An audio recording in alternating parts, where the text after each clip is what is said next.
अस्सलाम वालेकुम, मैं सैयद खालिद शहबाज। आप देख रहे हैं गवाह न्यूज़। नाज़रीन, इंडियन आर्मी में आम शहरियों को सोल्जर्स और ऑफिसर्स की हैसियत से 3 साल के लिए तकर्रुर करने की तजवीज़ ज़ेर गौर है, जिसका मकसद आर्मी के मसारिफ को कम करना है। ये 3 साल तकर्रुर टूर ऑफ ड्यूटी कहलाएगा। ये वॉलंटरी होगा और मेरिट की बुनियाद पर सिलेक्शन होगा।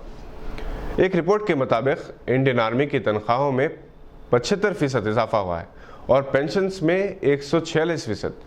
हिंदुस्तान की डिफेंस पेंशन बजट $16 बिलियन है, जो पाकिस्तान के मुकम्मल डिफेंस बजट का तकरीबन दुगना है। इंडियन आर्मी में एक ऑफिसर पर ट्रेनिंग अलाउंस, ग्रेजुएटी और मुख्तलिफ पैकेजेस पर 10 साल के दौरान 5.12 करोड़ रुपीस खर्च होते हैं। 14 साल की सर्विस के बाद जब वो सबकदोश होता है तो 6.83 करोड़ का खर्च होता है, जबकि 17 साल की सर्विस पर फीकस 11 करोड़ रुपए खर्च होते हैं। 3 साल टूर ऑफ ड्यूटी पर फीकस 25 लाख खर्च होंगे। इस तरह अगर 1000 जवान की खिदमत हासिल की जाए तो 11,000 करोड़ की बचत होगी। हिंदुस्तानी नौजवान बिलखुसूस अक़लियतों के लिए ये एक सुनहरा मौका है कि वो इंडियन आर्मी ज्वाइन करें और कौम की खिदमत अंजाम दें। ये एक हकीकत है कि डिफेंस फोर्सेस में अक़लियतों, ख़ासतौर पर मुसलमानों की नुमाइंदगी 1% के करीब है। CNN-IBN के एक सर्वे के मुताबिक मुस्लिम सिपाहियों की तादाद 29,000 या 3% है। सबसे ज़्यादा जम्मू कश्मीर लाइट इन्फेंट्री में 50% मुसलमान हैं, जबकि सबसे ज़्यादा नुमाइंदगी सिखों की है। मुस्लिम नुमाइंदगी कम होने की सबसे बड़ी वजह तालीम की कमी और फ़ौज की खिदमत में दिलचस्पी की कमी है, जबकि इंडियन आर्मी एक ऐसा शुबा है जहाँ पर सिर्फ़ और सिर्फ मेरिट की बुनियाद पर सिलेक्शन होता है। अलबत्ता इलाकावारी कोटा मुकर्रर है, जिसका मजहब से कोई ताल्लुक़ नहीं। ऑफिसर कैडर के लिए 3 इंडियन आर्मी एकेडमीज़ है, जिससे ग्रेजुएट होकर आला ओहदों पर फायज हो सकते हैं। अभी तक इंडियन आर्मी में 8 मुस्लिम मेजर जनरल रह चुके हैं। एयरफोर्स में एक air chief marshal, Indian military academy में एक मुस्लिम कमांडेंट और नेशनल डिफेंस एकेडमी में 2 मुस्लिम कमांडेंट रह चुके हैं। मुस्लिम सिपाहियों ने दीगर फौजी जवानों के साथ अपने मुल्क की सरहदों की हिफाजत करते हुए जानें भी कुर्बान की और बाज़ को बावक़ार अवार्ड से भी नवाजा गया। हिंदुस्तानी मुसलमानों की वफादारी पर कोई शुबा नहीं, बल्कि ईमानदारी से जायज़ा लिया जाए तो इस पर फ़ख्र किया जा सकता है। मेजर अब्दुल राफ़े खान, जिन्हें वीर चक्र दिया गया, इन्होंने पाकिस्तान की डिवीज़न के कमांडेंट के ख़िलाफ़ जंग लड़ी, जिसकी क़यादत इनके चचा मेजर जनरल साहिबजादा याकूब खान ने की थी।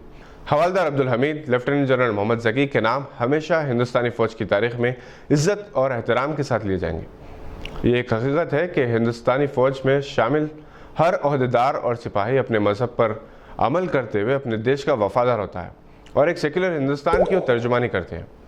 Army, navy, air force, BSF, CRPF, paramilitary forces में मुसलमानों को ज़्यादा से ज़्यादा तादाद में शामिल होना चाहिए, ताकि वो अपने मुल्क की खिदमत भी कर सके और अपने कौम के लिए मायनाज भी बन सके। टूर ऑफ ड्यूटी के लिए आम शहरियों के तकर्रुर का खैर मकदम किया जाना चाहिए। चूँकि 3 साल के लिए है, इसलिए इसमें अगर मुसलमानों के लिए कोटा मुकर्रर कर दिया जाए तो ज़्यादा मुनासिब होगा, क्योंकि बाज़ ऐसी तंजीमें भी हैं जो मुल्क के सेक्युलर किरदार को ख़त्म करना चाहती हैं। इसकी तरबियत याफ्ता नौजवान इसमें ज़्यादा तादाद में शामिल हो सकते हैं, क्योंकि वो बाकायदा हर रोज़ ट्रेनिंग करते हैं।